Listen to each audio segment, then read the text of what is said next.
I hope you are having a fabulous day today. I have to give a warning early. This case is heavy. This case involves children. Super dark. So please proceed with caution. This was a recommendation, and at first I thought this case was just way too heavy to cover. But I thought about it more, and I feel there is a message awareness that is important in this case. I'm going to bleep out some words in this video to make it easier to swallow, if that is even possible. This will also make it a little bit more YouTube friendly. Typically my intros, I give like a sneak peek of the case, beat around the bush, But in this one, I am not even going to beat around the bush. Here it is. Don Spirit made a 911 call stating he had killed his daughter as well as his 6 grandkids, and let the police know that when they arrive, he was going to take his own life. This was not an empty threat. Let's get into it. Again, proceed with caution. Don Spirit was born in 1962. He was a 51-year-old father and grandfather who lived in the small town of Bell, Florida, just outside of Gainesville, Florida. He moved to Bell in 1998 from Tampa, Florida. Bell is described as a small community with less than 500 people, quiet, and was an agriculture community. There were very few jobs in this area. Don would marry Christine Jeffers, and they would have 3 children together. The oldest being Sarah, born in 1986, Josh, born in 1990, and the youngest, Kyle, in 1992. Don had a history of mental illness, including bipolar. Don had a long criminal past that went back decades. From 1989 to 1996, he had been arrested 13 times with both misdemeanors and felony charges. Charges included aggravated larceny, battery, drug possession, hit and run causing injury, and depriving a child of food and shelter. He would go on to many more crimes. The most notable charge for me happened on November 14th, 2001. This is the charge he received when he took his sons, Kyle and Josh, on a hunting trip. While walking through the woods, Don pointed out there was some rust on the muzzle of his gun. The boys came over to check it out. The gun accidentally fired 1 shot to the head, instantly killing his son Kyle. He would have only been 8 years old. At the time, investigators ruled his death as an accident, but would charge him with gun possession, as he was a felon and was not allowed to be in possession of a firearm. He would spend the next 3 years in prison, but while waiting for sentencing, he was arrested for domestic battery due to him beating his wife. He also, in this incident, smashed their phone and busted all the windows out of her car. He was said to have grabbed and pulled her hair, called her a bitch, and threatened to kill her. A real peach, this one. But not unlike a lot of cases we talk about involving domestic violence, Christina's wife defended him. She said he was going through a lot because of his guilt of his son being killed. My eyes cannot roll back in my head further.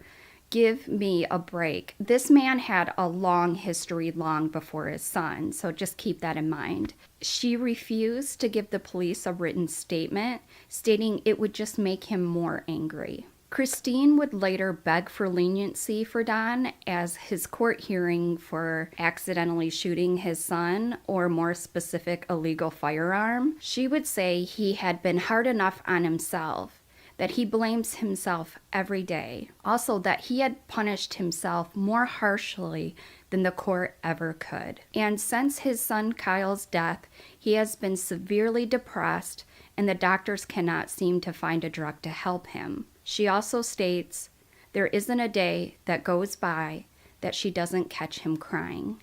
Don would be sentenced and would spend the next 3 years in prison. While in prison, Christine finally came to her senses and filed for divorce from Don. She probably wanted to for some time, but didn't feel safe enough.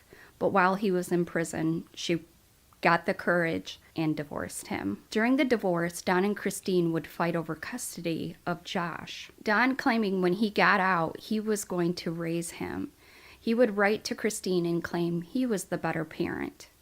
I don't know Christine, but I imagine she had to be a better parent than Don. But again, I don't know Christine. In the divorce, they would also fight over a jet ski and a camper. Because Don had such a criminal history and the town they lived in, Belle, Florida, didn't have an abundance of jobs, it would have been much harder for Don to find employment. And I have to imagine that his mental issues would have been even harder to keep the job. Don and his family struggled to make ends meet. They lived by most, if not all, standards of a impoverished life. In December 2006, Don would be arrested again for battery. He would allegedly become furious at his son Josh. Josh's friend was wearing Josh's jacket. He called 16-year-old Josh a punk and started punching him in the face. "Sir, you are not the better parent." The charges later were dropped. So now we're going to talk about the oldest daughter, Sarah. Sarah was only 16 when the death of her brother occurred.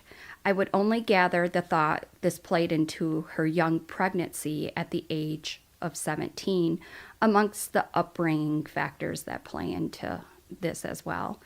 She was pregnant with her first child, Caleb, following by Kylie and Jonathan. By the time Don was released from prison, she had 3 children and was taking care of her brother Josh as well. So maybe I was giving Christine, Don's wife now, ex-wife, too much credit. In 2006 is when DCF, Department of Child and Family Services, were receiving calls about the children and subsequently getting involved with the family. There were 18, you guys, separate cases, files, reports done on the family over time. One opened only 2 weeks prior to the children's murders. They included an array of possible charges. I'm not going to dive into every single one of them, but just know that there was beatings and neglect, to name a few. But I will go into a few of them just so you get an understanding of how we got to the point of Don killing his family. 2006. Even though one of the kids had bite marks and bruises, DCF claimed there was no signs of abuse or neglect. One kid was reported to be wandering the streets with a steak knife. 2007, one kid told them that their mom was using crack and leaving them in a drug house. The grandma said that one of the children were so hungry that they would hoard food. She would go on to state she does not think the kids should go through this and that she was going to call the media if they didn't do something. The children were briefly removed from the home, but this did not last. They were placed back in the homes with their abusers. In 2008, Don was arrested again for aggravated battery, now against his daughter Sarah, who was 36 weeks pregnant with her 4th child. Sarah and the children were living with Don at the time, and he wanted Sarah to pay his property taxes. The police and DCF were notified of the offense. One of the children, 9-year-old Kylie, would express concern from what she saw, which was their grandfather hurting their mom, stating he had slammed her into the refrigerator, beating her face, and that the little girl was scared of him. In the DCF report, they would report that the children didn't appear to be at risk. Even though the grandfather is beating their mom and the mom is addicted to drugs? Come on. But not unlike her mother that did in the past, Sarah wrote a letter to the judge pleading for leniency for her father, once again claiming her dad, Don, was still grieving the death of his son, and it was a misunderstanding. She would go on to say that families fight, and this one just got out of control. She would say she forgave him and is willing to stand by his side. In my opinion, she just doesn't know a different life. She grew up this way, so this is the world she understands and she thinks is acceptable. Sarah's spirit would go on to commit her own crimes. Sarah was in and out of jail and struggled with drug abuse over the following years. In 2010, another report to DCF went in because the son Caleb had what looked like a cigarette lighter burn on his neck. Several hotline calls went into DSF in 2012 reporting that Kylie had head lice so bad that she had to repeat the second grade. They got another call that Sarah had soaked Kylie's glass-cut wounded foot in bleach and wrapped it up in tissue and duct tape. Sarah was not taking poor Kylie to a doctor to receive treatment. So after 12 days, a school resource officer had to intervene, subsequently taking Kylie to receive medical treatment. DCF made a note on this one that the child's needs are being met with the help of others. What the actual fuck?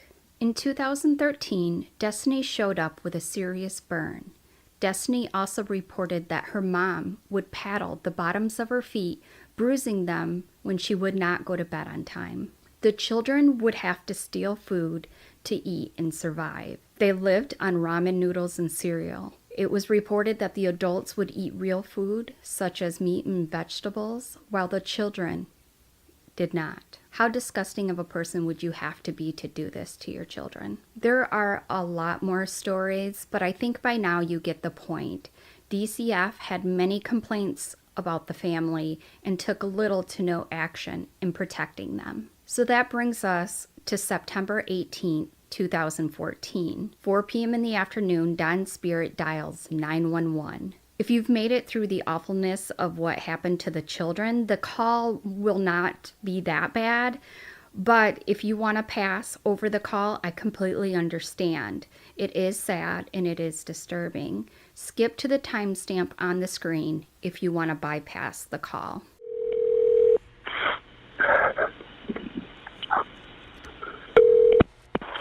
Gilchrist County 911, what's the address of the emergency?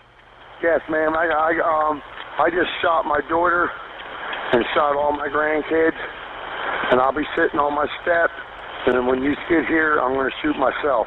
What is the address that you're at, sir? 2550 Northwest, 25 Terrace, Don Spirit. Every one of them are dead. You said your name is Don Spirit? Yep.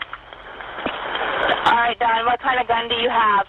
It doesn't matter what kind of gun I got. They're all dead, and then when you get here, I'll shoot myself, and then you figure out what kind of gun it is. How long ago this happened, Don? I don't want to hear it, man. I'm done with every fucking thing. Just bring the motherfuckers out here, that's all. We got all the kids are dead in the house. Okay, how many people? Okay, how many people? 6 kids, 1 adult. 6 kids and 1 adult? Yeah. One of them is a baby.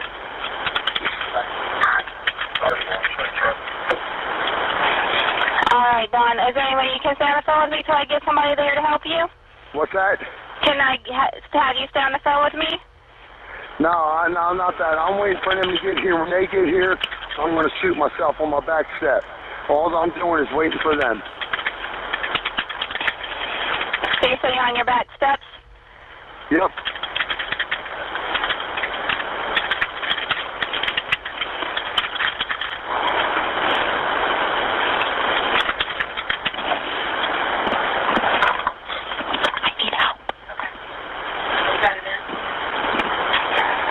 Okay, Don. Don was clear on his intentions on the 911 call, so when the officers arrived 9 minutes later, Don was pacing back and forth outside of his trailer. He was unarmed, but seemed to be holding a plastic water bottle. Don was explaining how he was not mad at the officers, that he was mad at the stewards. The stewards were to blame for what happened today. The stewards had turned my daughter into a whore, that they were to blame for Sarah being addicted to drugs. Don expressed he was fed up with the whole family, so he had taken care of it today. Don then went behind his trailer only to return with a semi-automatic weapon. Don followed through with his statements he made on the call. Before the cops could do anything, Don took his own life. Good riddance. The scene, as you can imagine, is tough for investigators. This was a small town and they were walking into a massive tragedy. And I think even a more seasoned detective, this would have been difficult for them. As they walk into the backyard, they find the body of 28-year-old Sarah Spirit, partially covered with a tarp. The autopsy declared she had one shot to the head, stabbed 6 times, as well as been pistol whipped to the head. And you can hear on the end of the 911 call, before it was disconnected, you can hear somebody say, "Please help." It's just pure speculation, but it is possible that the single shot to Sarah's head did not take her out. So the additional injuries were because of that. And that is why she was outside versus inside with the rest of the family. It's just a possibility. I didn't see any reports of that, but I don't know. So this is the toughest part of the story, you guys. Brace yourself. There were 6 children throughout the home that had a single shot execution style, each one of them lifeless. Caleb Coleman, 11 years old. Kylie Coleman, 9 years old. Jonathan Coleman, 8 years old. Destiny Stewart, 5 years old. Brandon Stewart, 4 years old. Alayla Stewart, who is only 10 weeks old, 2.5 months, was shot in her stomach. It was reported that 2 weeks before Don killed his family, someone called the state child abuse hotline. They were worried that the adults were doing drugs in front of the children. DCF said they opened an investigation into Sarah Spirit on September 1st after getting a tip that she or other adults in the home were smoking pot and synthetic marijuana in front of the children. Sarah told investigators she had tested positive for drugs when she was screened by her probation officer and was arrested on August 26th for violating her probation. When Sarah got out of jail, her and the children were kicked out of their home and went to live with her father, their grandfather, Don. 4 of the children had only been home from school for 2 hours before their murders. So I was questioning who the Stewarts were, and so I did a little bit of research and into who they were, because Don thought that the Stewarts, he had made the comments that the Stewarts turned his daughter into a drug addict and made her a whore. So this is what was reported about the Stewarts. So some of the violent rage was directed at a woman named Colleen Stewart, who is the great aunt to 3 of the young victims. Stewart was in Don's trailer the day before the murders and reportedly overheard him telling his daughter her kids were not worth a shit. Tell someone to come get them because I don't love them anymore. I hate them. The report states Don later apologized and explained he was stressed out. He was stressed out because Sarah was unemployed and taking money for sexual acts. Don was believed to be on a drug called Spice or K2 at the time as well. I think we can all agree Don was a complete monster, the worst of the worst.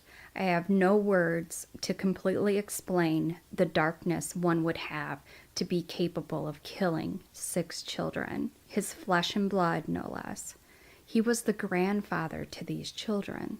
I wish I had some more information on the young victims in this case, but there just isn't enough information out there about them. The age ranged from 2.5 months old to 11 years old. I can only guess they were kids just wanting to survive in a home they didn't have a choice to live in. They didn't get the help they so deserved. Hungry, with basic needs not being met in the hands of their family. As dark as what I am about to say is, at least they're not in pain anymore. Look, I know that you may be thinking, that is not a good thing, but there is no bright side to this story. Besides that, to understand how it got to this point, we did need to go back and discuss all the allegations. And I didn't even scratch the surface of complaints. I'll link a podcast below if you want to hear more about this case. There's been years of documented domestic violence as well as open DCF cases filed for this family. I don't like to put DCF under attack. It's a tough job and sometimes it's not always black and white. But in this case, this didn't apply, in my opinion. And you can please agree with me in the comments. But in my opinion, the children's lives could have been saved if DCF had done their job. They had an obligation to protect these children. And based on the information given to me and the lawsuit to follow, this is the reason I wanted to share this story today. I know DCF cannot save every child. They are not superheroes with mystical powers. I am completely aware. As we look into the history, I feel it's clear more could have been done for these children. The remaining family sued and the state did settle. The Florida Department of Child and Families and 2 private companies have agreed to pay a settlement of $750,000. Under the terms of the settlement, DCF will pay $450,000, while the partnership from Strong Families and Devereaux, 2 companies that help the state manage welfare cases, will pay $250,000 and $50,000 respectively. Just think how many children could have been saved with $750,000. The problem is this was a poverty area and there just isn't enough places to put children. There needs to be more foster families, group homes, somewhere to place children so the caseworkers can make that hard decision and know that they have someplace to put them. This is a systemic issue that I alone could never solve myself. But hopefully some of you out there are smarter than me and have some suggestions. Children who grow up like this raise their children the same, and their children, and so on. If somehow the cycle can be broken sooner, there is a better chance at a future for all. There just has to be a better way. Regardless, these children had no business being in the home. Sarah had a choice, but the children did not. Let me know your thoughts and opinions. I am going to meditate to get this out of my mind now. If you guys made it to the end, you guys are rock stars and I love you to death. There are more true crime videos in my Captured Killers playlist if you want to check those out. Either way, stay safe, my loves, and I'll see you in my next one. Bye.